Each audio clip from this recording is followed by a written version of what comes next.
Sharks, it's Miss Amanda from the library. It's Science Month, and this week we're learning about Earth science, which means we're studying things that happen on Earth. Weather, soil, creatures such as wiggling worms at work.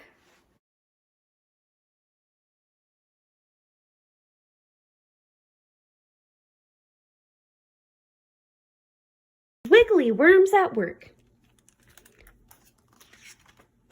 by Wendy Pfeffer, illustrated by Jenkins. Wiggly worms at work.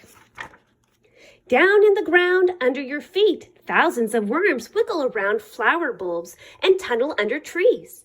They twist and turn, eating almost anything in their way. These wiggly worms are at work.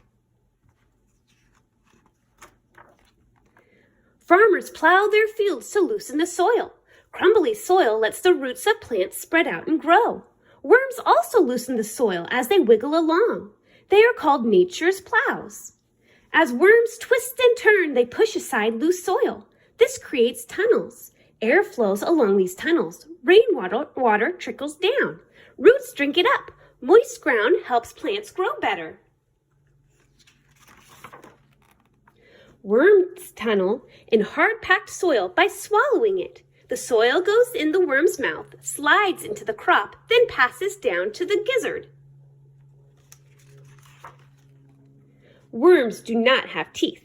Muscles, fine grains of sand, and small stones in the gizzard grind the soil. Worms digest leaf and plant bits that are found in soil, just as you digest a salad. What's left passes through a worm's body and comes out of its tail end in the form of pellets called worm castings. These castings make good plant food. They help fruits and vegetables grow bigger and better. Sometimes worms crawl above ground. When they tunnel back down into the ground, they pull dead leaves and plants down with them. The plants make the soil better as they rot. Seeds come down too. Some of these seeds send out roots. Seedlings sprout. Worms help new plants begin to grow. Worms can wiggle, twist, turn, and even tie themselves in knots because they have no backbones. Their soft bodies are made up of rings or segments. These segments act like the coils on a slinky toy. They let a worm bend. A worm has no legs, but 8 bristles under each segment act like little legs. They help a worm move. Strong muscles allow the worm to stretch out its front end. It becomes long and thin. Then the worm fastens its front bristles to the soil. The back end slinks up, making the worm short and fat. The worm wiggles along, stretching and slinking. With all its wiggling, twisting, and turning, it's a wonder a worm knows where it's headed. It has no eyes or nose, no ears, and hardly any brain at all. But a worm knows what's happening nearby. It feels vibrations on the ground and senses a hungry robin. Quickly, the worm slips back into its burrow. Hiding is the only way it can protect itself from enemies. Worms also hide from the sun. They must live in damp soil since they breathe air through their moist skin. In the hot sun, their skin dries up. They can't breathe. Sometimes worms crawl to the surface to find food. They select dead and decaying plants to drag back to their burrows. These plants contain bacteria that worms eat. Healthy plants do not. Worms pick leaves with pointed ends rather than round ones. No one knows why. Worms also eat fungi and mold. They slurp the hair-like strands of mold the same way you might slurp strands of spaghetti. Worms eat at the entrance of their burrows. Then each worm covers any leftover plants with its castings. These pile of worm casings are called a midden.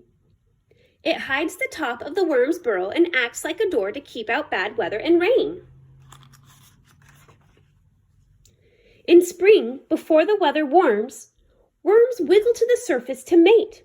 Worms are different from most other animals. Each worm is both male and female, but each one still needs a mate. After mating, each worm crawls back into its burrow. When the weather cools, a ring-like cocoon forms near the head of each worm that has mated. Slowly, the worm begins to move backward. The cocoon inches forward on the worm's body, just as a ring on your finger would move. The cocoon passes over openings in the worm's body. Up to 30 eggs slip out of the openings and into the cocoon. In a few minutes, the cocoon slips off the worm's head, just as a ring would slip off your finger.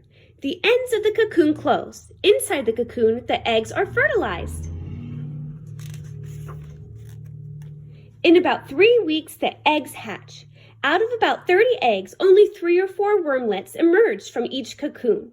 They look like tiny pieces of cotton thread, each less than an inch long, but they are fully developed worms and live completely on their own. They do not need their parents' help. The wormlets inch along, finding bits of dead plants to eat, dragging them to their tunnels, and covering any leftovers with their castings. They wiggle underground, loosening the soil and making tunnels. Even tiny wormlets help the soil. These babies grow fast. In 6 weeks, they are adult worms. In winter, the soil near the surface freezes. The worms plug up their tunnels and move down to warm soil. They stay there until spring. Then they wiggle up, tunneling, twisting, and turning until they're right under your feet again. Vegetables and flowers grow better, trees grow bigger, grass grows greener because there are thousands of wiggling worms at work.